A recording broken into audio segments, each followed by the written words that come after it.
গুণোত্তর ধারার n সংখ্যক পদের সমষ্টি নির্ণয় করতে হবে। আমরা এর আগের ভিডিওগুলোতে দেখেছি কেমনে যুগোত্তর ধারার ক্রমানুগ ধারার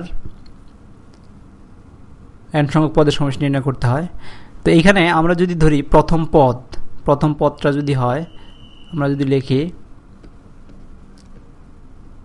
প্রথম পদ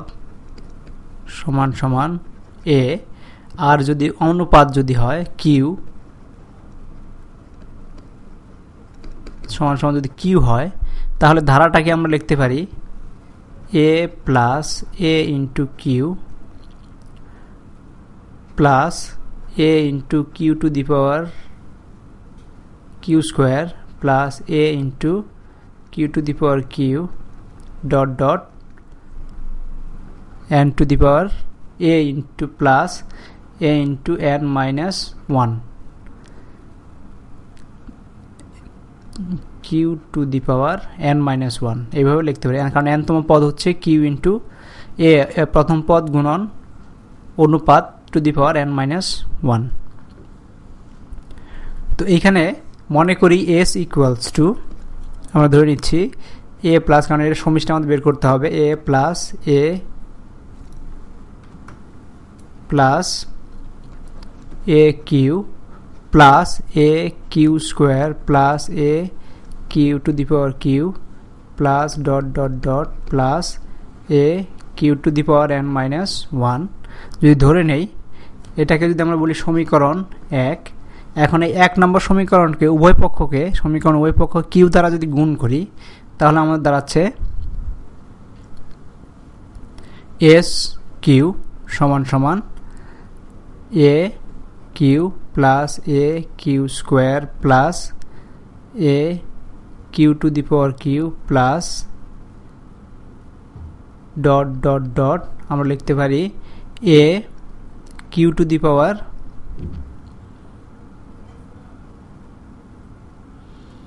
n মাইনাস 1 প্লাস a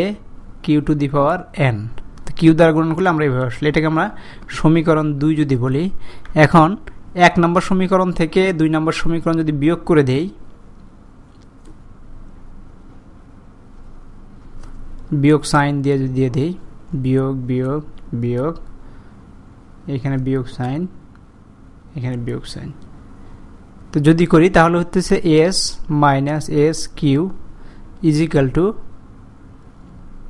এখানে এ কিউ আছে, এখানে এ কিউ আছে, এইটা এইটা এটা কেটে যাচ্ছে, এটা এটা কেটে যাচ্ছে, এটা এটা কেটে যাচ্ছে, থাকতেছে আমাদের এখানে এ,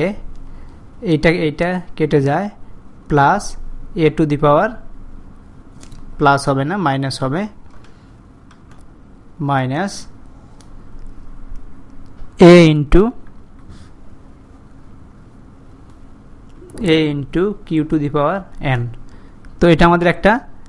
পেয়ে গেলাম। তো এটাকে যদি আমরা সমাধানে নিয়ে আসি, s যদি কমন নেই 1 মাইনাস কিউ ইকুয়ালস টু, এখানে a কমন নেই, তাহলে 1 minus q to the power n, তার মানে হচ্ছে s সমান সমান হচ্ছে s equals to a into 1 minus q to the power n divided by 1 minus q. তো এইখানে আমরা ধরে নিচ্ছি, যে কিউ এর মান সবসময় নট ইকুয়ালস টু 1 হবে, কারণ 1 হলে যেটা হবে 1 মাইনাস 1 0 হয়ে যাচ্ছে, 1 minus 1 0 two the power n মানে হচ্ছে 0, আর এখানে হচ্ছে এ, যাই হোক না কেন কাউকে 0 দ্বারা ভাগ করা যায় না, যেটা ইনফাইনাইট নাম্বার দিতে হয়, তার জন্য আমরা ধরে নিচ্ছি এখানে কিউ ইকুয়ালস টু কখনোই 1 হবে না। তো ওই ক্ষেত্রে আমাদের যোগফল এই ফর্মুলা দিয়ে বের করব। আবার যদি দেখো এটা যদি দেখো 1 মাইনাস 1, যদি কিউ এর মান যদি লেস দেন 1 হয়,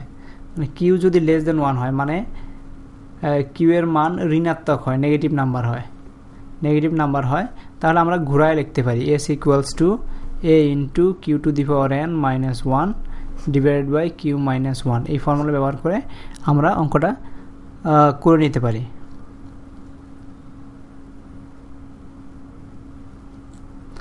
তো এখন আমাদের যদি কখনো কিউ ইকুয়ালস টু যদি 1 ধরতে হয়, তাহলে যেটা হবে কিউ ইকুয়ালস টু 1 মানে হচ্ছে সব পদই হচ্ছে a প্লাস a, এখানে যদি আমরা কিউ ইকুয়ালস টু 1 বসাই, a plus a plus A, যতই 1 to the power square plus plus plus A, তার মানে এটার ফর্মুলা হবে S equals to N A, N সংখ্যক এ।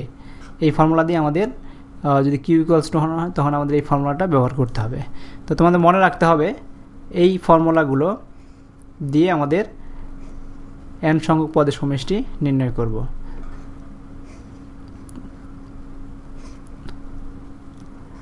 এই তিনটা ফর্মুলা আমাদের মনে রাখতে হবে। এটা হচ্ছে নট ইকুয়ালস টু 1 এর ক্ষেত্রে, আর এটা হচ্ছে যদি কিউ এর মান নেগেটিভ হয় তখন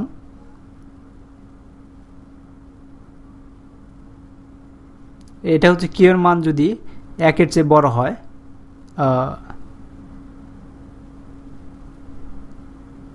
একের চেয়ে বড় হয় তখন এই ফর্মুলা ব্যবহার করব, আর একের চেয়ে যদি ছোটো হয় তখন এই ফর্মুলাটাকেই ব্যবহার করব। তো এইভাবে আমরা গুণোত্তর ধারার এন সংখ্যক পদের সমষ্টি বের করতে পারি।